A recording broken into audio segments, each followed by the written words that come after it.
ماشاء اللہ لا حول ولا قوة الا بالله العلي العظيم.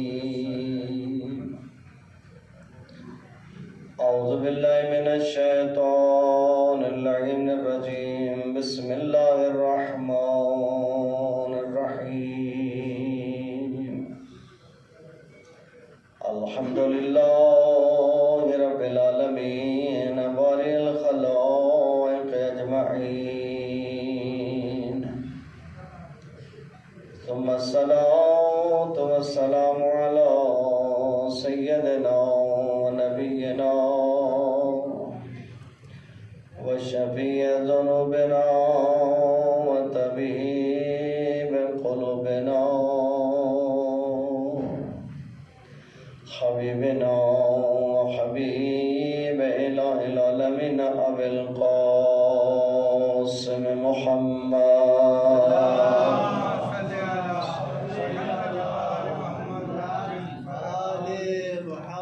وعلى آل بيت الطيبين الطاهرين المعصومين المنتجبين المنتخبين،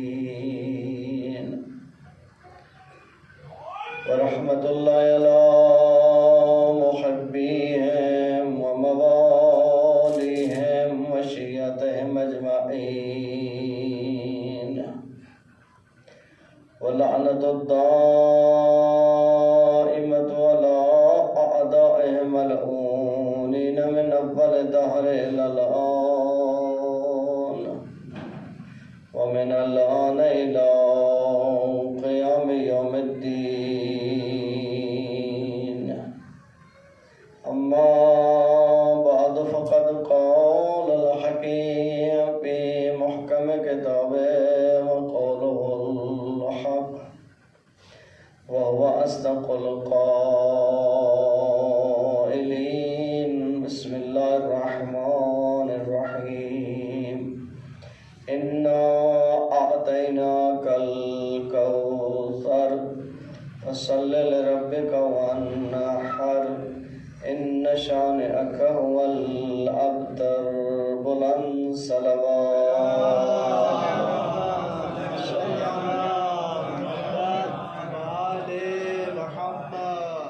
خداوند کریم اپنی دعا اور عبادات کو اپنی بارگاہ میں قبول فرمائے، پریشان مومنین کی پریشانیوں کو دور فرمائے، جن مومنین نے دعائیں ذمہ لگائیں ان کی دعا اپنی بارگاہ میں مستجاب فرمائے، آقا اور مولا امام علیہ السلام کا جلد ظہور فرمائے، آقا کے قدموں میں جامع شہادت کی سعادت نصیب فرمائے، اپنی دعا اور عبادات کی قبولیت کے لیے مل کر بآواز بلند صلوات.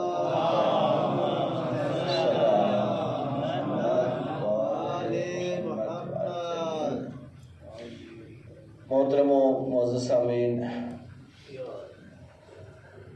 سورہ مبارک کوثر بی بی کے جو قرآنی نام ہیں ان میں سے ایک نام کوثر ہے، ایک نام لیلۃ القدر ہے. آپ اپنی اذانوں میں، اپنی اقامت میں ایک لفظ استعمال کرتے ہیں، اشہد ان علیٰ حجت اللہ. بہت سارے کلمات ہم ہر روز اپنی زبان پہ ضرور لاتے ہیں، لیکن ان الفاظ کی گہرائی، ان الفاظ کے مطالب، ان الفاظ کے مفاہیم، ان الفاظ کے میسج کی طرف شاید اتنی گہرائی سے متوجہ نہ ہو جتنا ان الفاظ کے اندر گہرائی موجود ہے. یہ لفظ حجت آپ کیا سمجھتے ہیں؟ حجت خدا یہ کوئی عام لفظ ہے؟ اللہ کی حجت، خدا کی حجت. دیکھیں اب کیونکہ اردو جوانوں کو تو سمجھ نہیں آتی، ان کو تو اردو میں انگلش میں پڑھائی جاتی ہے، لیکن اردو میں ایک کلمہ استعمال ہوتا ہے اتمام حجت، کسی پہ حجت تمام کرنا. مثال کے طور پہ ایک شخص ہے، وہ کوئی کام کرنا چاہتا ہے، کچھ بھی کرنا چاہتا ہے، وہ اپنے کسی دوست سے مشورہ لیتا ہے اور کہتا ہے بھائی مجھے یہ کام کرنا ہے. آپ کیا مشورہ دیتے ہیں مجھے؟ آپ ایکسپرٹ ہیں ان معاملات میں، آپ کو معلوم ہے. وہ تمام جوانب کا جائزہ لیتا ہے، بازار کا جائزہ لیتا ہے، دیکھتا ہے اس وقت کیا اتار چڑھا ہوا ہے، مارکیٹ کے حالات کیا ہیں. وہ جو مارکیٹ میں وہ بہتر جانتا ہے. وہ پورے خلوص کے ساتھ اس کو مشورہ دیتا ہے کہ بھائی اس وقت جو ہے وہ مارکیٹ جو ہے وہ ڈاماڈول ہے، بالکل جو ہے وہ اس کی پوزیشن واضح نہیں ہے. ابھی اگر آپ سرمایہ لگائیں گے تو آپ کا سرمایہ ڈوب جائے گا، آپ کو نقصان ہو سکتا ہے. لہذا فی الحال یہ کام نہیں کریں، تھوڑا حالات بہتر ہونے دیں، مارکیٹ بہتر ہو جائے تو پھر دیکھ لیں. اب ان کو کام کرنے کی جلدی ہے، ان کو کام کرنا ہے. اب ایک وسوسہ شیطانی دماغ میں آیا کہ شاید ہمارے یہ دوست نہیں چاہتے کہ ہم بھی مارکیٹ میں آئیں، ان کو ہمارے پیسے سے جیلسی ہو گئی، جیلس ہو رہے ہیں ہمارے ساتھ.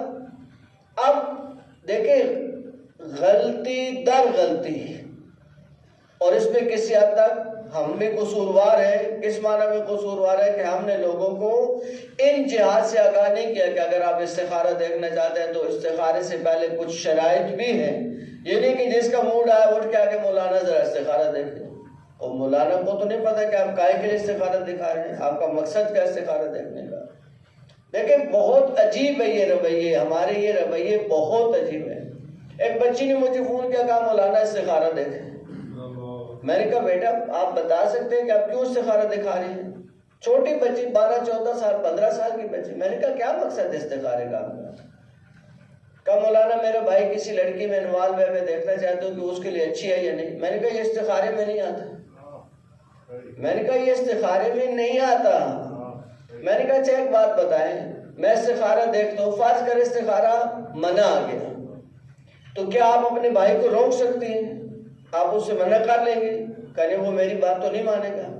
تو میں نے کہا پھر آپ کے استخارے کا مقصد کیا ہے؟ استخارے کے اندر انسان کو خود مختار ہونا ضروری ہے، یعنی وہ خود اس استخارے پہ عمل کر سکے.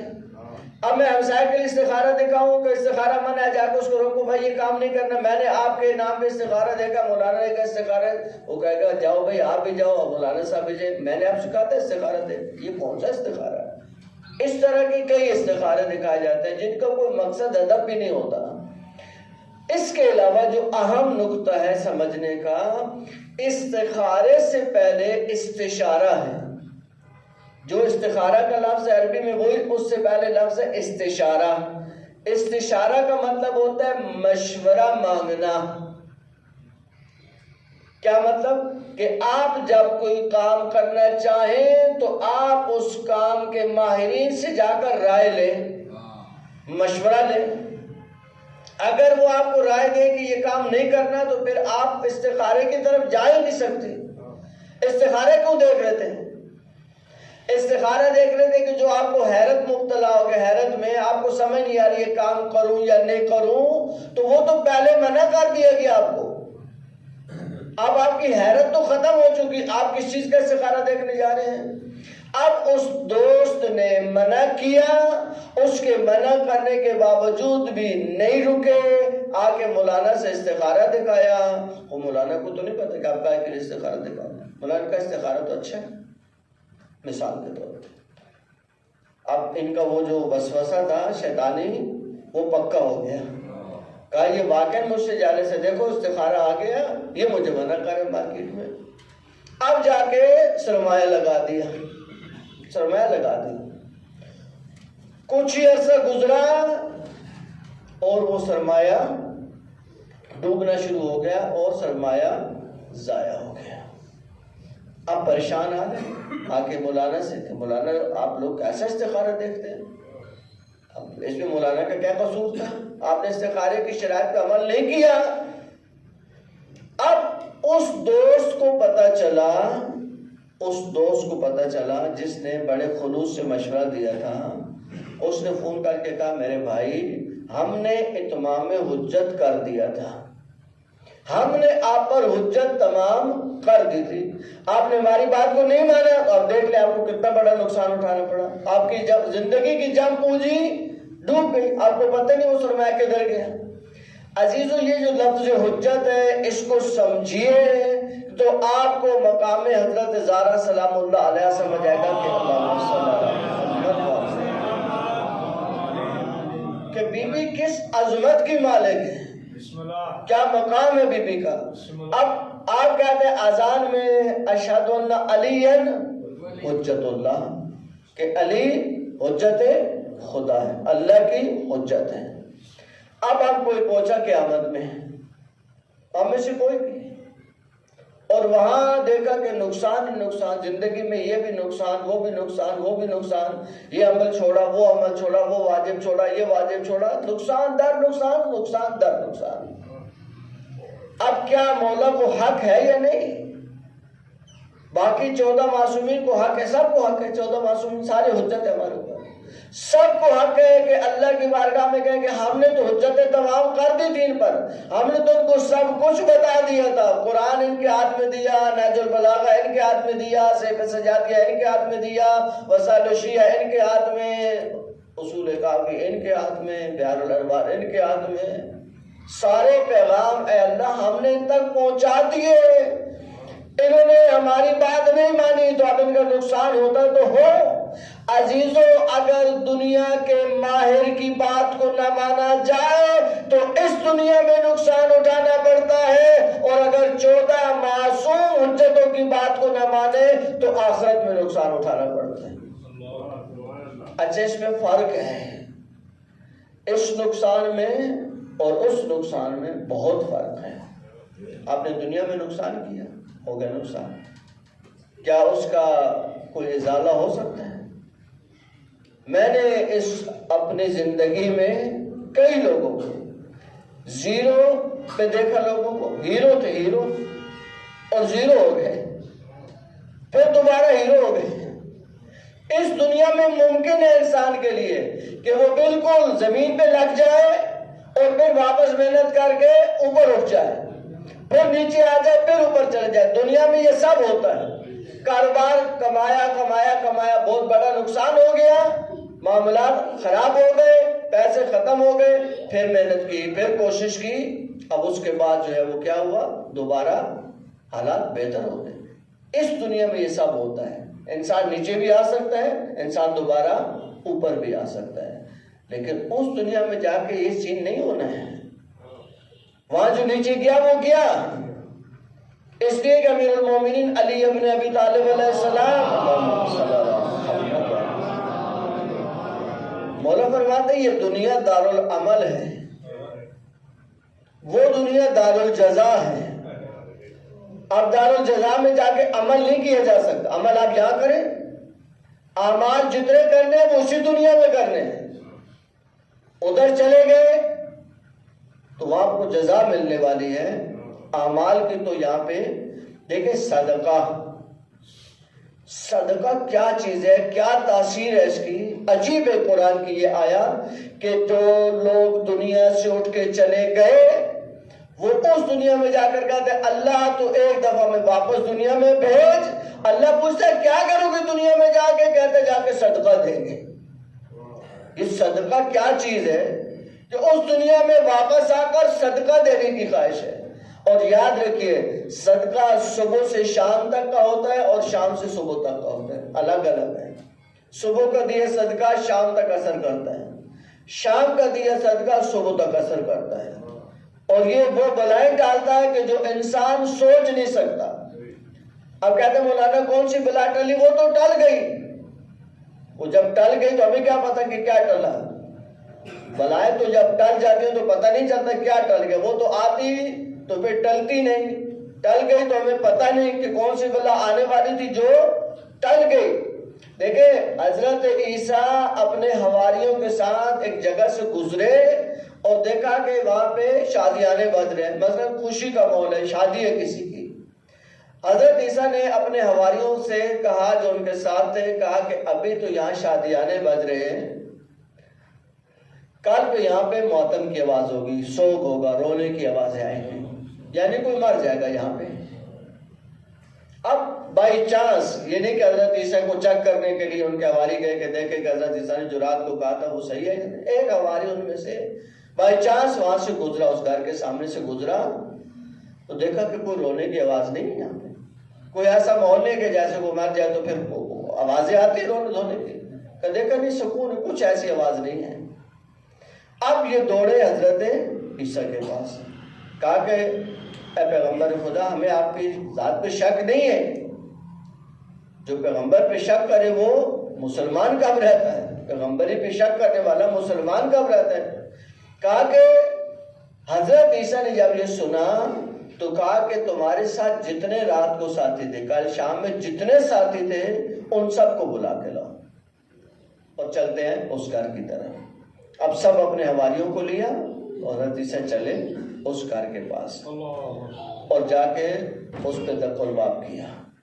دق الباب کر کے صلوات پہ جال بیت اللہ,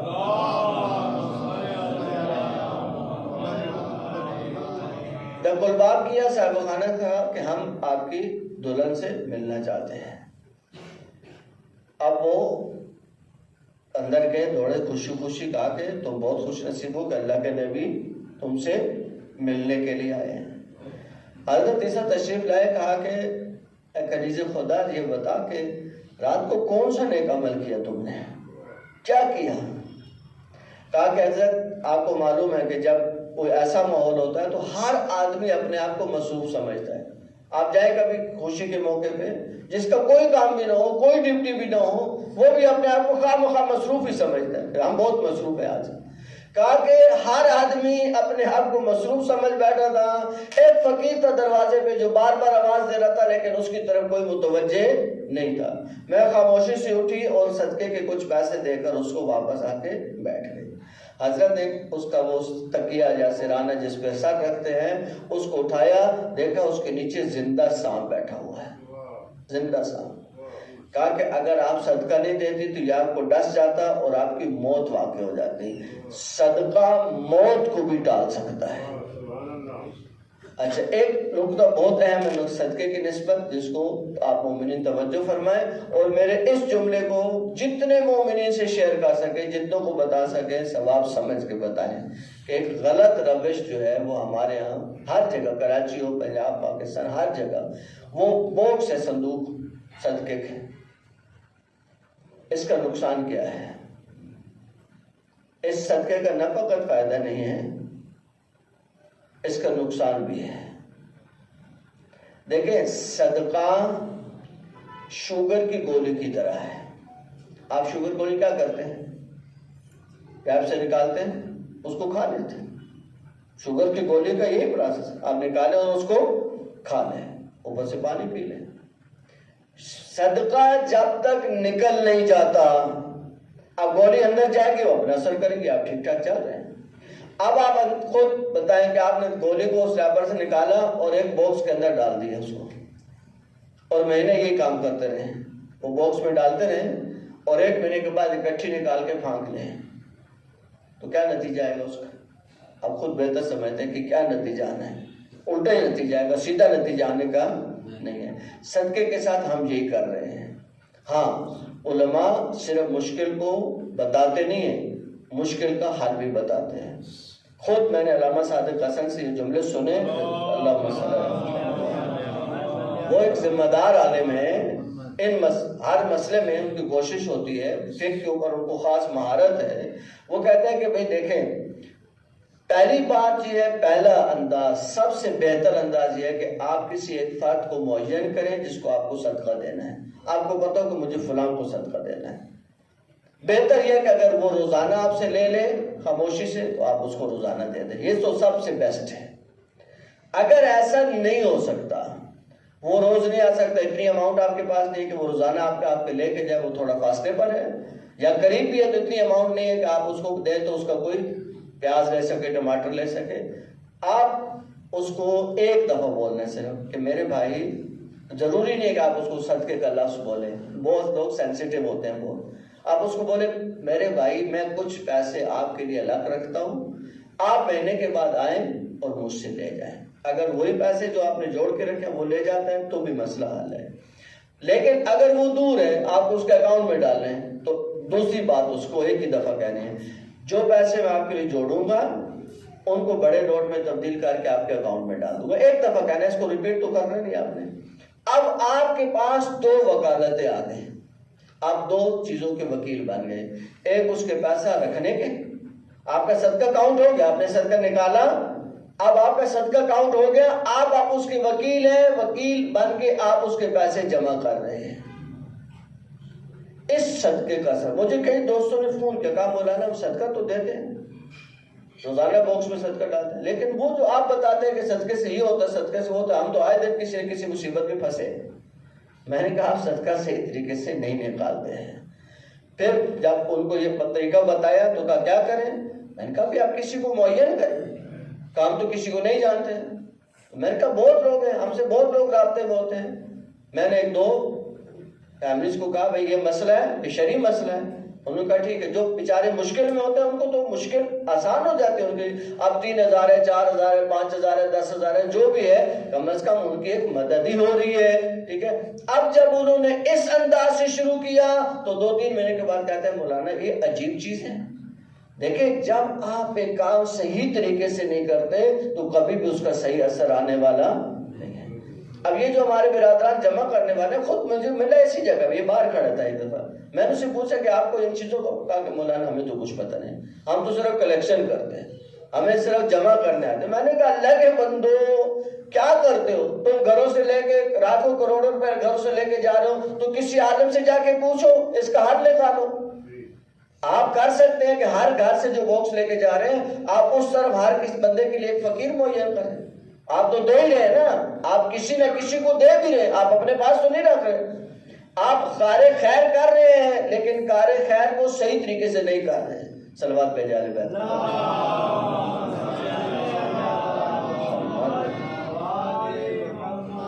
بات چلی حجت خدا سے. معصوم فرماتے ہیں نحن حجج اللہ علیکم, ہم یعنی امام اللہ کی طرف سے تم پر حجت ہے.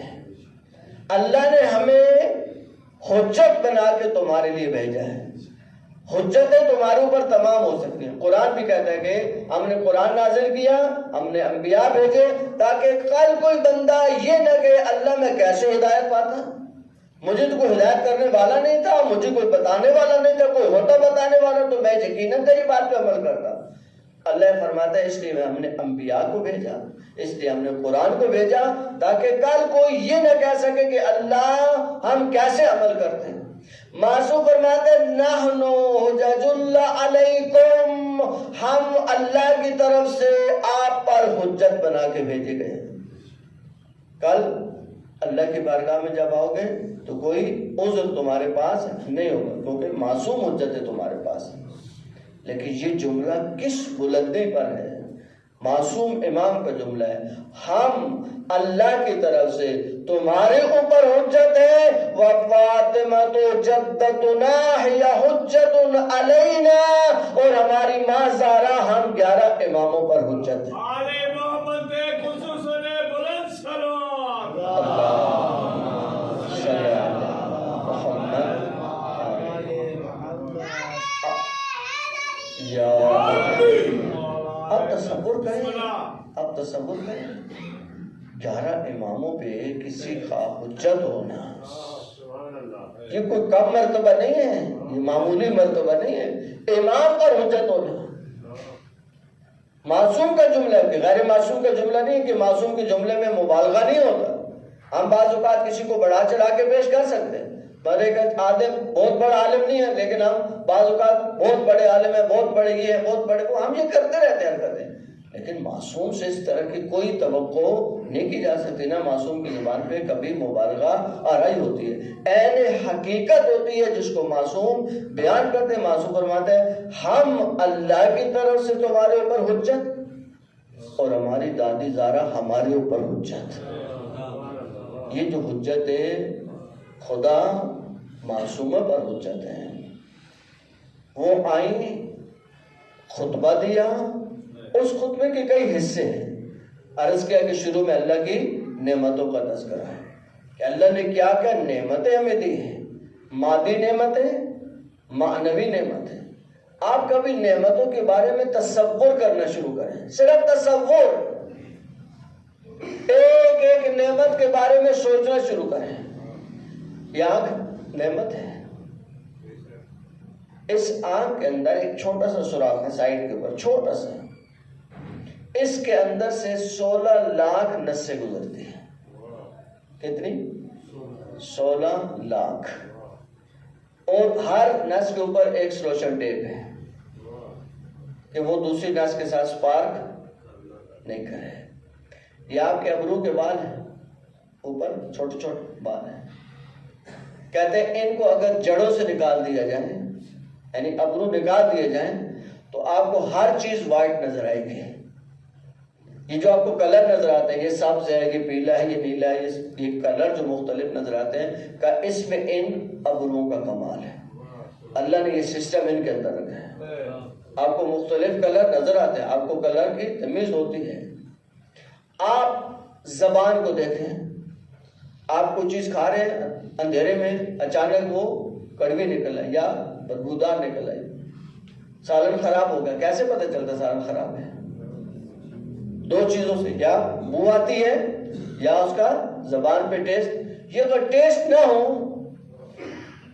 کرونا کی من جملہ مشکلات میں سے ایک مشکل کیا تھی کہ ٹیسٹ ختم ہو گیا تھا، سمجھ نہیں آتی تھی کیا کھا رہے کیا پی رہے۔ ان نعمتوں کو صرف تصور کرنا شروع کریں، جن نعمتوں کو بی بی نے خطبے کے آغاز میں گنا کہ اللہ کی کیا کیا نعمتیں، آپ مادی نعمتیں گنے، اسی کے اندر بی بی فرماتے ہیں کہ اللہ نے تمہارے اوپر ایک منت اور احسان یہ کیا۔ اللہ جب مادی نعمتوں کا ذکر کرتا ہے تو اس کے لیے الفاظ اور ہیں، اور جب معنوی نعمتوں کا ذکر کرتا ہے، نبی تمہارے لیے نعمت، امام تمہارے لیے نعمت، اس کے لیے قرآن جو کلمہ استعمال کرتا ہے مننا، میم مننا، لقد من الذین، یہ اللہ کا تمہارے اوپر بہت احسان ہے۔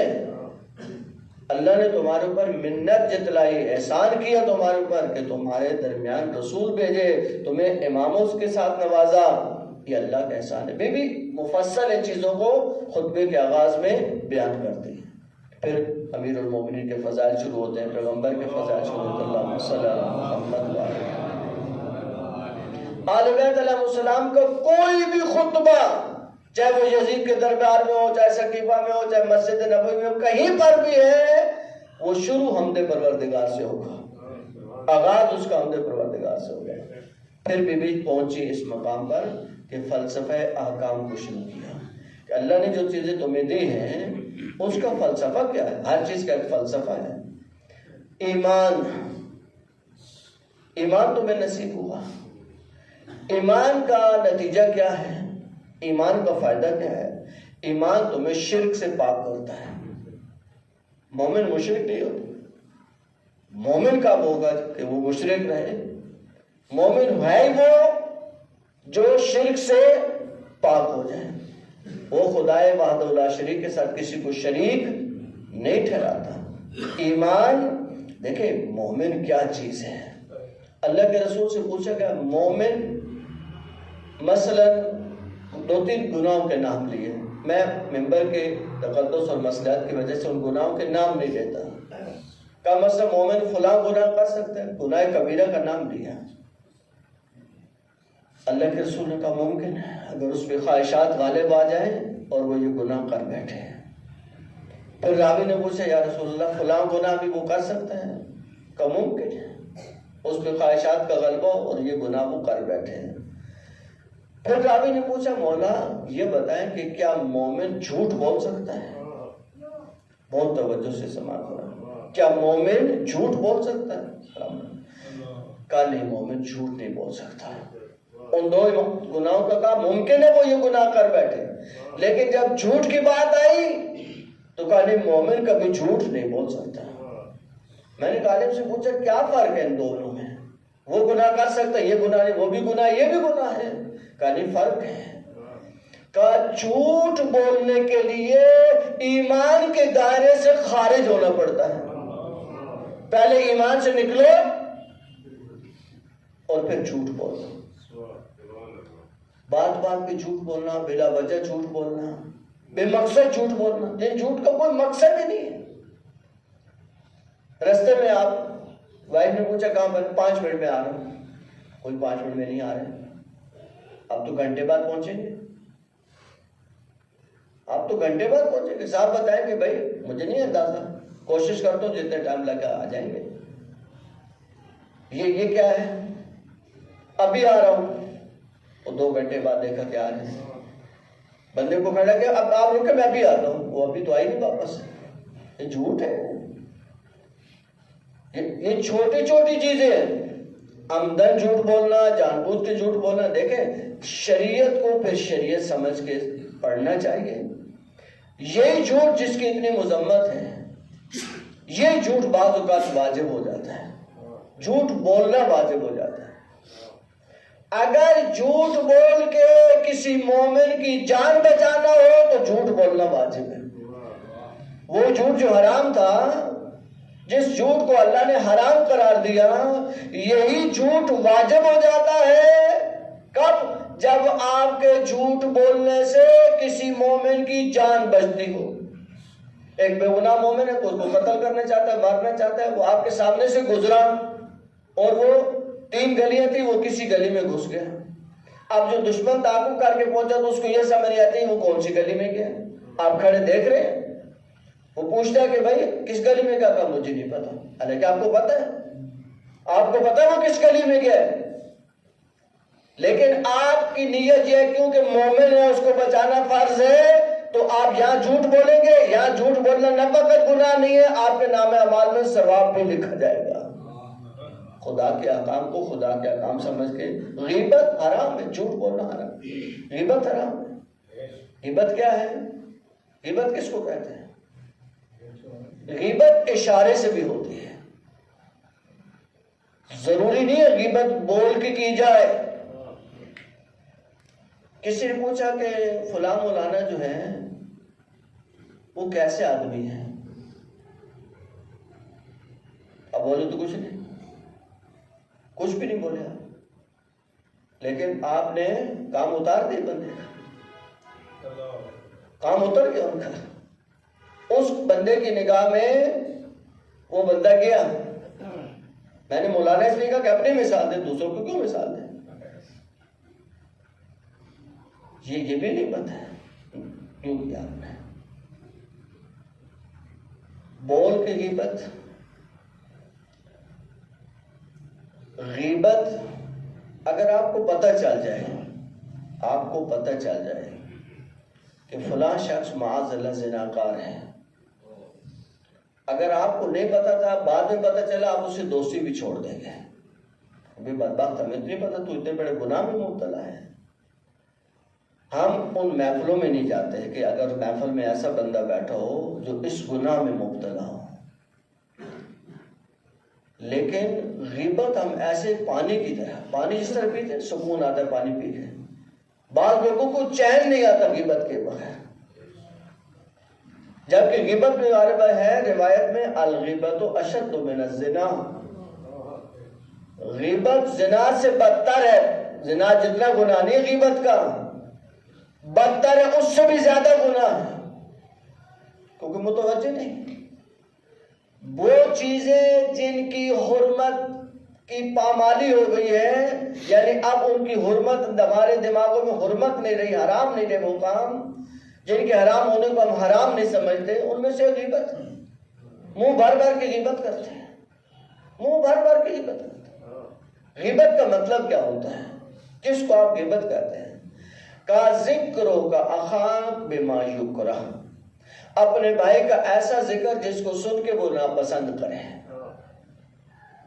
دیکھیں اگر وہ چیز اس کے اندر ہے اور آپ ذکر کر رہے ہیں لیکن اس کو اچھا نہیں لگتا۔ اب میں 1-2 مثالیں دوں گا اور ہاتھ جوڑ کے معذرت چاہوں گا کہ مثال سمجھانے کے لیے میرے پاس کوئی چارہ نہیں ہے۔ ایک شخص موٹا ہے، مثلا وہ ہے موٹا، کوئی غلط تو نہیں بول رہا، آپ سے پوچھتا ہے کہ فلاں صاحب کو جانتے ہیں؟ اچھا وہ موٹو، اب اس کو پتہ چلے تو اس کو اچھا نہیں لگتا کہ بھئی مجھے آپ میرا نام ہے، آپ میرا نام لے کے گئے، یہ کیا بات ہوئی؟ یہ غیبت ہے، یہ غیبت ہے، گناہ کبیرہ ہے۔ اگر اس کو اچھا نہیں لگتا، بعض اوقات دیکھیں یوز ٹو ہو جاتا ہے، لوگ کہتے ہیں وہ بھی عادی ہو جاتا ہے۔ اب اس کو اگر اس نام سے نہیں پکارا جائے تو بیچارہ متوجہ بھی نہیں ہوتا۔ یہ بھی ایک مشکل ہے، یہ بہت دقیق مسئلہ ہے۔ ایک دفعہ ہے کہ آپ اس کو پکاریں تو اس کو اچھا نہیں لگتا، ایک دفعہ نہیں، وہ یوز ٹو ہو گیا، اس کو بھی برا نہیں لگتا۔ میں مارکیٹ میں بیٹھا، ایک ناشائستہ لفظ تھا، وہ بار بار دکاندار اس نام سے اس کو پکارتا تھا۔ میں نے کہا خدا کے بندے، یہ انسان ہے تو اس انسانوں کے نام کی طرف پکار، اس کو یہ کیا طریقہ کار ہے؟ اچھا مولانا بیٹھے میرے پاس، 3 دفعہ اس نے اس کا اصلی نام لیا، وہ مڑ کے بھی نہیں دیکھا اس نے، اور جو ہی وہ لفظ استعمال کیا فوراً مڑ کے دیکھا۔ مجھے کہا مولانا مجھے مسئلہ بتائیں، میں اس کو کیسے بلاؤں؟ میں جو دن کو اس کو 20 دفعہ بلانا پڑتا ہے کام کے لیے، اب وہ یوز ٹو ہو گیا، یعنی اس کو بھی جا کے بولو تو شاید اس کو برا نہ لگے۔ اگر اس کو برا نہیں لگتا تو غیبت نہیں ہے، لیکن اگر اس کو برا لگتا ہے کہ آپ مجھے اس نام سے کیوں پکارتے ہیں، کسی کے سر پہ بال نہیں ہے، اچھا وہ گنجا، وہ کو اچھا نہیں لگتا جس کے سر، اچھا وہ تو ہے گنجا، آپ جھوٹ نہیں بول رہے۔ آپ غیبت کا مطلب ہے کہ وہ لفظ جس کو سن کے اس بندے کو اچھا نہ لگے، اگر وہ چیز اس میں نہیں ہے تو آپ کہتے ہیں وہ تو تہمت ہے، وہ اس سے بھی بری ہے۔ اگر وہ چیز اس کے اندر نہیں ہے اور آپ اس کے ساتھ چپکا رہے ہیں تو وہ تہمت ہے، وہ اس سے بھی زیادہ بری چیز ہے۔ اب یہ چیزیں ہمارے درمیان آہستہ آہستہ ختم ہو گئی، نہ ہم جھوٹ کو برا سمجھتے ہیں، نہ غیبت کو برا سمجھتے ہیں، نہ تہمت کو برا سمجھتے ہیں۔ کیوں؟ عادی ہو گئے چیزوں کے، عادی ہو گئے۔ آپ امام سجاد علیہ السلام کی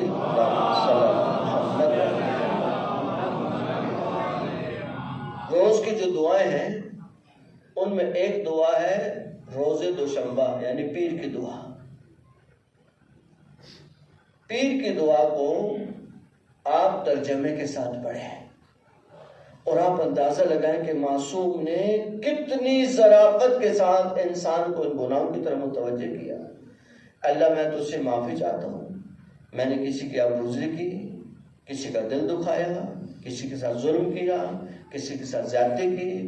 اگر اے اللہ میرے لیے ممکن ہے کہ میں جا کے اس سے معافی مانگوں تو مجھے اس سے معافی مانگنی ہے۔ اب میں کسی کی غیبت کرتا رہا اور اب مجھے پتا ہے کہ وہ بندہ زندہ ہے، زندہ و سلامت ہے۔ ہاں، اگر معافی مانگنے سے اس سے زیادہ خطرہ ہے، اس گناہ سے زیادہ خطرہ ہے، تو گناہ ہے، اب آپ کہیے آپ مجھے معاف کر، وہ گلے پڑ جائیں، اچھا آپ نے کیا کہا غیبت کی بتائیے مجھے، کہاں کا میری عزت پہنچانا بتائیے مجھے، وہ تو اور مصیبت ہو گئی، اور مشکل ہو گئی نا۔ اس سے صرف اتنا کہ بھائی اگر ہم سے کوئی غلطی ہو آپ کی نسبت تو آپ مجھے معاف رکھیے گا، الیت لینا ہوتی ہے۔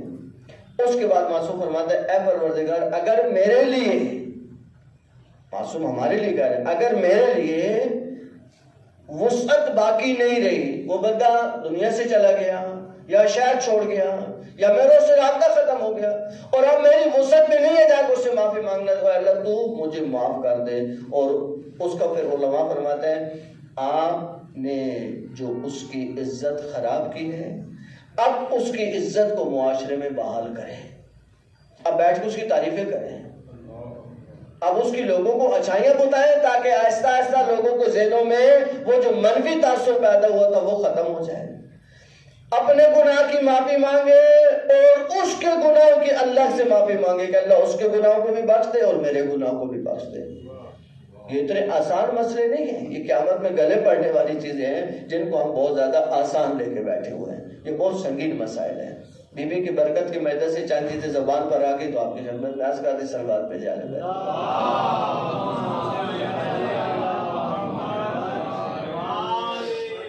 بی بی فرماتی ہے کہ ایمان کا فلسفہ کیا ہے کہ انسان کو وہ شرک سے پاک کرتا ہے، نماز تمہیں تکبر سے پاک کرتی ہے، نماز پڑھنے والے کے دل میں تکبر نہیں رہتا۔ دیکھیں 3 چیزیں ہوتی ہیں، ایک کبر، ایک عجب، ایک تکبر۔ عجب دل میں ہوتا ہے، دل میں ہی اپنے آپ کو اچھا سمجھنا، کسی کے ساتھ کمپیرزن نہیں کرتا، صرف اپنے آپ کو اچھا سمجھتا ہے۔ کبر کمپیرزن کرتا ہے، وہ کیسی مجلس پڑھتا ہے، مجھ سے اچھی تھوڑی پڑھ سکتا ہے، یہ کمپیرزن ہے۔ یہ کبر ہے. تکبر اظہار کرنا. ابھی تم کیا مجلس پڑھتے ہو، ہماری سنو جا کے. یہ تکبر ہے، یہ تکبر ہے. اور اس تکبر سے اللہ جتنا انسان کو ذلیل کرتا ہے. معصوم امام مولا علی کا جملہ نہج البلاغہ، مولا فرماتے ہیں کبر، تکبر اللہ کی رضا ہے. جو تکبر کرتا ہے وہ اللہ کی رضا کو چھیننا چاہتا ہے. اللہ اس کو ذلیل اور رسوا کر کے دنیا میں چھوڑتا ہے. بی بی فرماتی ہے جب تم نماز پڑھتے ہو اور اپنی پیشانی کو زمین پہ رکھ دیتے ہو تمہارے دل سے تکبر نکل جاتا ہے. تکبر دل سے نکلتا ہے. یعنی جو نماز نہیں پڑھتا اس کے دل سے تکبر نہیں نکلتا. تکبر نکلے گا تو نماز پڑھے گا. نماز کا نتیجہ تکبر سے دوری ہے. اور نماز نہ پڑھنا کیا ہے؟ تکبر میں مبتلا ہے. تکبر نہیں ختم ہو رہا. تکبر ختم ہوگا تو سجدے میں سر چلا جائے گا. اس کے بعد بھی فرماتے ہیں روزہ، زکوٰۃ کیا کرتی ہے؟ نفس کو پاک کرتی ہے. زکوٰۃ پیسے دینا مشکل ہوتا ہے. انسان کی کمزور ترین حص پیسہ ہے. اس کو نکالنا مشکل ہوتا ہے. اچھا سارا تو نہیں نکالنا ہوتا. خمس بھی ہے تو 20 ہے. ایک شخص نے مولانا معصومی سے کہا کہ مولانا خمس نکال دے تو بچتا کیا ہے؟ تو مولانا نے کہا جو بچتا ہے وہ ہمیں دے دے، خمس اپنے پاس رکھ لے. صلوات پہ جانے والے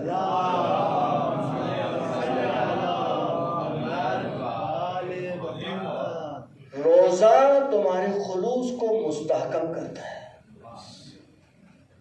روزہ انسان کے خلوص ہے اس کے اندر، اس کو کیا کرتا ہے؟ مستحکم کرتا ہے. حج تمہارے دین کو تقویت دیتا ہے. عدل تمہارے دلوں کو منظم کرتا ہے. ہماری اطاعت ملت کو، امت کو منظم رکھتی ہے. آج اگر امت میں، ملت میں نظم نہیں ہے، ٹوٹ پھوٹ کا شکار ہے، تو بی بی فرما رہی ہے تم اس لیے ٹوٹ پھوٹ کا شکار ہو کہ ہماری اطاعت کو چھوڑ دیا ہے. اگر ہماری بی بی کا جملہ ہے کسی اور جگہ پر یا کسی معصوم کا جملہ ہے کہ اگر لوگ ہماری اطاعت پہ قائم رہتے تو ایک فرد بھی دوسرے فرد سے اختلاف نہ کرتا. جو اختلاف ہوا وہ کیوں ہوا؟ کہ تم نے ہماری اطاعت کو چھوڑ دیا. ہماری امامت تفرقے سے دوری کا نتیجہ ہے. تفرقے سے دوری ہے. یعنی اگر ہماری امامت پہ لوگ آ جاتے تو آپس میں تفرقے بازیاں نہیں ہوتی. یہ تو تفرقے بازیاں ہو گئی، یہ فرقہ بندیاں ہو گئی. وہ اس لیے ہوئی کہ آل بیت علیہ السلام کے مقام امامت کو چھوڑ دیا گیا. بی بی کہتے اگر امامت کے نظام کو مان لیا جاتا تو تم لوگ تفرقے میں نہ پڑتے. صبر تمہارے اجر کو بڑھاتا ہے. صبر کرنا. صبر 3 قسم کا ہوتا ہے. اطاعت پہ صبر.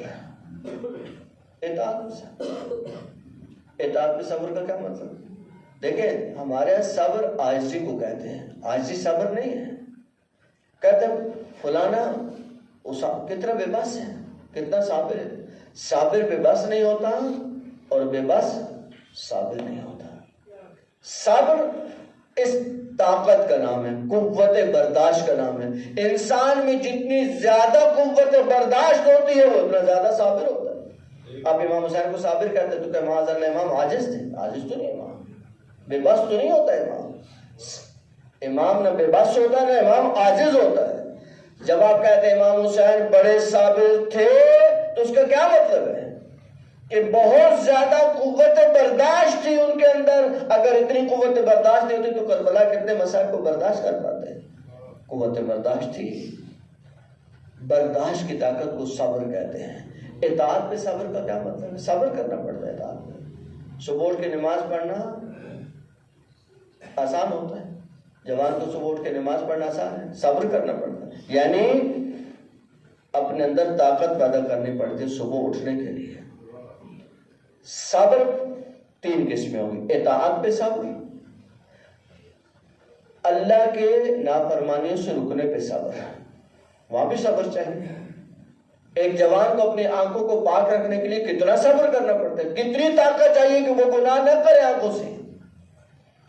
دیکھیں یا تجربہ کر لیں 1 گھنٹہ بڑے خلوص کے ساتھ دعا کمال سنیں، جس میں رقت بھی ہو، گریہ زاری بھی ہو، بڑا ایک وجد کی کیفیت ہو، اور اس کے بعد ایک نامشروع منظر دیکھ لیں، وہ آپ کی روحانیت زیرو ہو جائے گی، وہ ختم۔ یہ جو آپ کو ایڈوں میں دکھایا جا رہا ہے، جو ایڈ بناتے ہیں، یہ لاکھوں کروڑوں روپے خرچ کریں، آپ کے بہت ہمدرد ہیں۔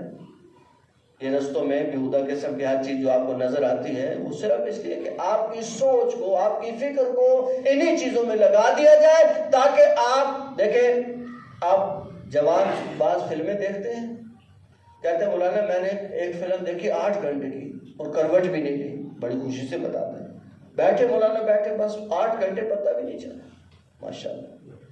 میں نے کہا دعا کمال پڑھی، وہ کیا ہوتی ہے؟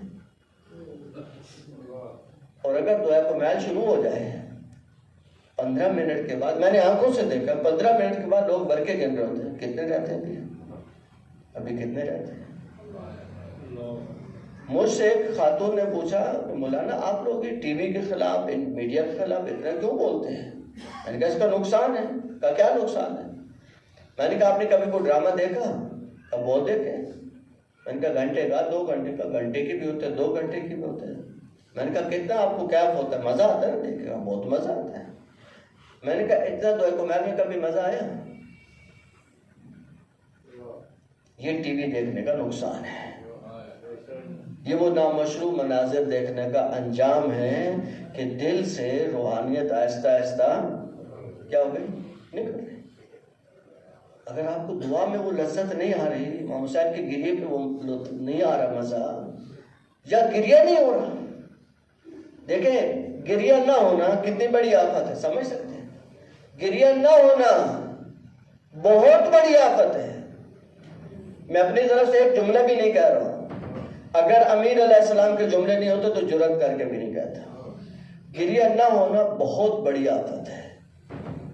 معصوم امام فرماتا ہے، مولا امیر علیہ السلام کے جملے، مولا فرماتا ہے ما جفت الدموع، آنکھیں کبھی خشک نہیں ہوتی، آنکھوں کی نمی کبھی ختم نہیں ہوتی، آنکھوں سے گریہ کبھی نہیں جاتا، ما جفت الدموع، آنکھوں سے گریہ کبھی بھی نہیں جاتا، الا لقسوۃ القلوب، ہاں اگر دل پتھر ہو جائے تو پھر آنکھوں میں آنسو نہیں ٹپکتا، کوشش کے باوجود بھی آنسو نہیں آتا۔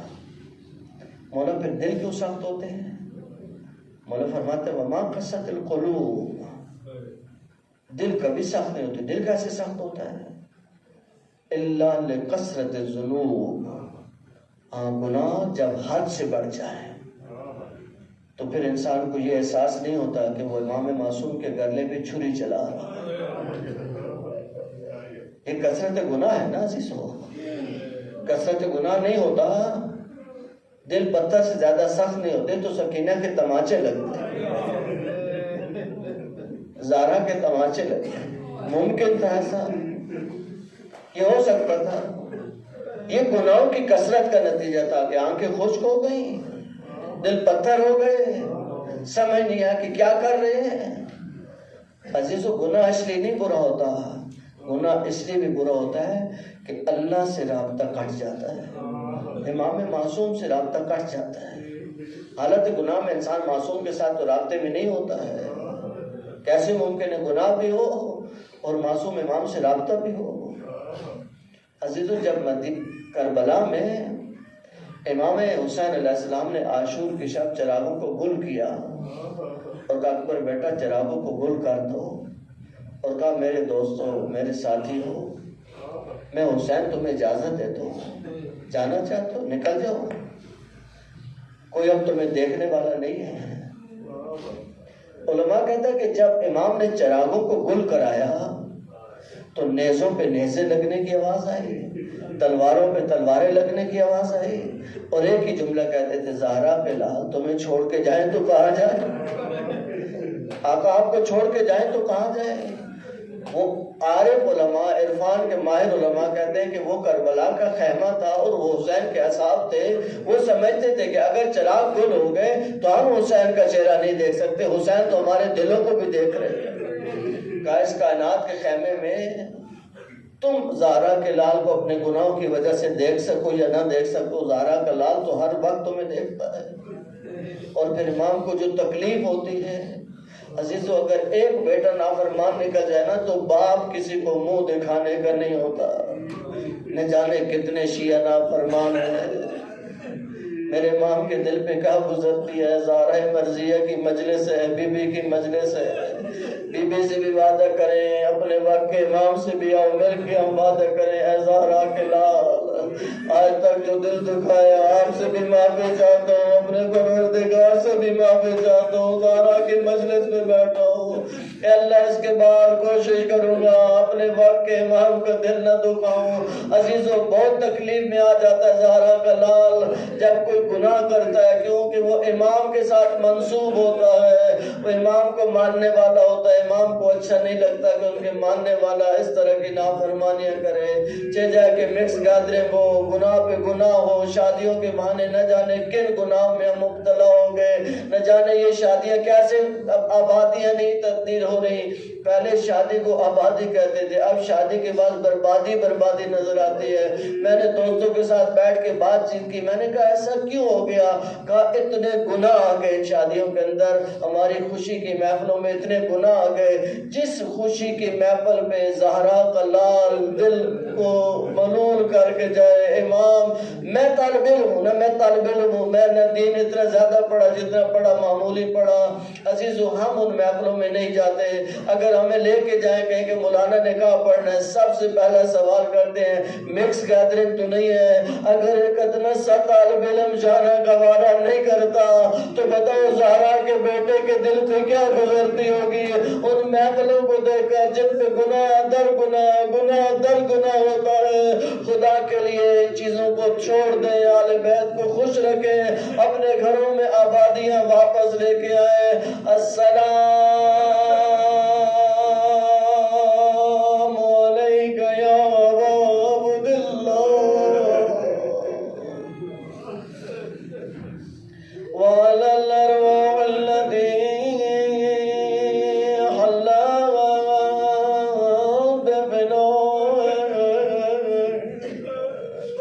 عليك مني سلام الله أبدا ما بقي الليل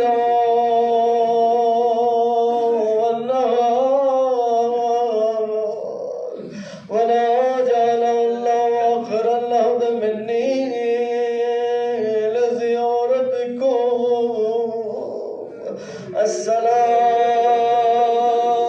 السلام على الحسين وعلى علي بن الحسين وعلى أولاد الحسين وعلى أصحاب الحسين۔ اے عزیزو واقعہ کربلا ختم ہوا، واقعہ کربلا کے بعد مدینہ کے ایک مشہور شخص کا بیٹا یزید کی پاؤں سے وفد لے کے پہنچا کہ یزید مجھے تم پر اعتراض ہے، تم نے حسین سے جنگ کی، مردوں سے جنگ ہوتی رہتی ہے، لیکن تو نے جنگ کے بعد رسول زادیوں کو گرفتار کیا، انہیں بازاروں میں پھرایا، انہیں درباروں میں لایا، یہ تو نے کیا کیا؟ یزید تھا، سارے گناہ کر چکا تھا۔ اس جوان کو دیکھ کے کہتا ہے اور کوئی مجھ سے کہتا میں اس کی بات سن لیتا، تجھے یہ کہنے کا حق نہیں ہے، تو مجھ سے یہ سوال نہیں کر سکتا۔ کہا کیوں نہیں کر سکتا؟ کہا بیٹھ جا۔ کہتے یزید نے جا کر اپنے والد کا صندوق کھولا، اس میں سے خط نکالا اور خط لے کے آیا، کہا یہ خط تمہارے باپ نے میرے باپ یزید کے باپ معاویہ کو لکھا تھا، اس میں لکھا ہم نے زہرا پہ کیا ظلم اٹھائے، زہرا پہ کیا ستم کیا، کہ ہم زہرا کے دروازے پہ پہنچے، کہ یہ تمہارے والد کی گزارش ہے، تمہارے والد کا اپنا خط ہے جو میرے والد کو لکھا گیا، ہم زہرا کے دروازے پہ آگ لے کے پہنچے، زہرا رسول کی بیٹی تھی، دروازے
على الذين ظلموا أي منقلب ينقلبون.